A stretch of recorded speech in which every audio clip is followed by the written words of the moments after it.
We're not expecting logic to dictate every single aspect of a fighting game. I mean, for crying out loud, some games have lizardmen facing off against knights possessed by evil swords. Still, not everything is going to fall within the realm of possibility. Here are 12 fighting game concepts that make us scratch our collective heads at times. Fatalities. Let's start with fatalities in Mortal Kombat.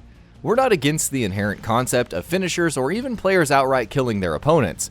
It's just weird to see some fighters absolutely brutalized and then return in the next game.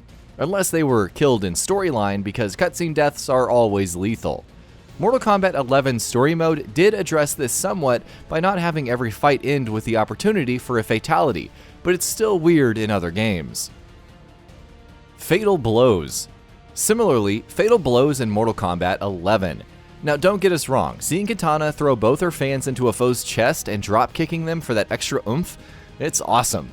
But some of these moves should be outright killing foes, whether it's Frost shoving razor-sharp icicles in someone's head, or Shao Kahn pinning a fool to the ground with his spear only to crack his head with a sledgehammer. And yes, everyone is just fine afterwards, which just defies all logic all the more, even in story mode. Non-lethal weapons. Games like Bushido Blade had the right idea when it came to weapon fighting. No health bars, and the opponent only goes down with a fatal blow. Before getting up for round 2, but that's another discussion. Now, Soul Calibur was revolutionary in its own right, with its weapon weight system significantly influencing how each fighter would play. But what's up with blades, sais, and whip swords striking foes and them not dying? These aren't nicks and scratches either. Some fighters stab their opponents Jason Voorhees style. Others like Talim and Kilik have blunt weapons, so it's somewhat understandable, but the lack of fatal wounds is weird. Cloth destruction. But not as weird as a fighter's clothes exploding with enough damage. It doesn't matter if it's Mitsurugi or whether they're wearing samurai armor, these clothes just shatter like glass. Why not torn garments, or dented armor, or deep gashes and bruises? Whether it's Dead or Alive 6 or Soul Calibur 6, it just doesn't make sense.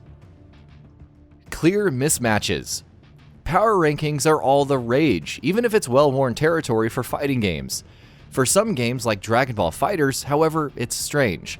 The anime has a pretty clear distinction as to who's stronger. Super Saiyan Blue Goku and Jiren are going to be stronger than Videl or Tien, for instance. So it's kind of odd to see someone like Krillin or Gotenks fighting on an even level with them, much less with a literal destructive entity like Beerus. You could argue balance, but from the perspective of Malore, it's jarring and will only get weirder when Ultra Instinct Goku is added to the game. Guest fighters. Guest fighters are a cool addition to fighting game rosters, but then you really step back and think about it. Geralt took a portal and winded up in Soul Calibur 6 to fight. Fair enough, but what about 2B? Why are Darth Vader and Yoda in Soul Calibur 4? What possessed Negan to enter the Iron Fist tournament in Tekken 7? More importantly, why are they fighting?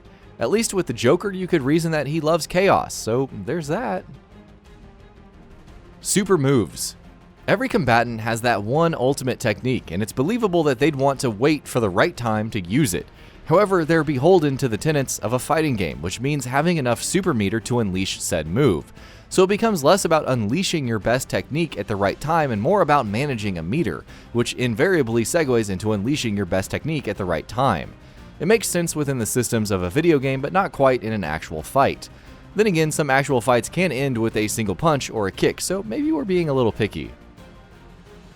Continuing super combos after getting parried.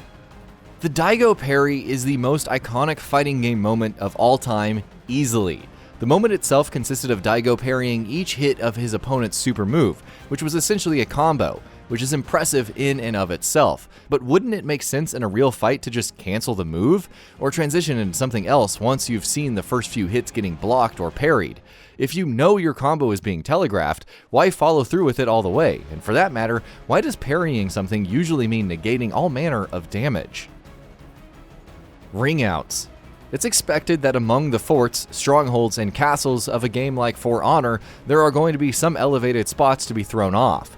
Some stages in Soul Calibur and Super Smash Bros. Stretch credulity, however, because they exist almost solely for being tossed outside. Why would the fighters want to battle in an arena where they know that it's going to be Ring Out City? Not every stage is like this, but those are the exceptions to the rule. Items. A simple question: who is tossing those items into Super Smash Bros. Fights? Is it the audience? Teammates? I know it's dumb to accept some manner of rule following, especially in a world where professional wrestling exists. Even then, some of these items range from explosives to uber powerful Pokemon. How is any of this legal even if there are giant sentient hands battling for the forces of light and darkness? Certain comeback mechanics. Seeing a fighter defying the odds and making a comeback can be truly inspiring. It's slightly less inspiring, however, when they gain insane boosts to damage on hitting low life. The X Factor in Marvel vs. Capcom 3 is a good use of a comeback mechanic, wherein the player gains increased damage and speed depending on the number of teammates alive, making it a good way to even the odds when down. It's also a good mechanic because it runs out. Now, let's look at Terry Bogard in Super Smash Bros. Ultimate, who takes damage and past a certain threshold is permanently buffed in terms of his strength and moveset, so make sure you do just enough to ensure he doesn't get time to use it, or else. Bonus modes. Bonus modes are meant to break up the monotony and provide a nice little minigame before getting back to the action. But when you really think about it, why is the Super Smash Bros. Ultimate cast running through a maze of platforms and collecting coins? Why do you wreck cars in Street Fighter? Mortal Kombat's test of strength system is more believable, but again, why would these fighters just stop to break some boards or blocks before continuing their murder spree? And that about does it for this video. If you enjoyed what you watched and want to see more from Gaming Bolt, you can always hit that subscribe button and turn on the bell icon next to it. That way you will never miss any of our videos.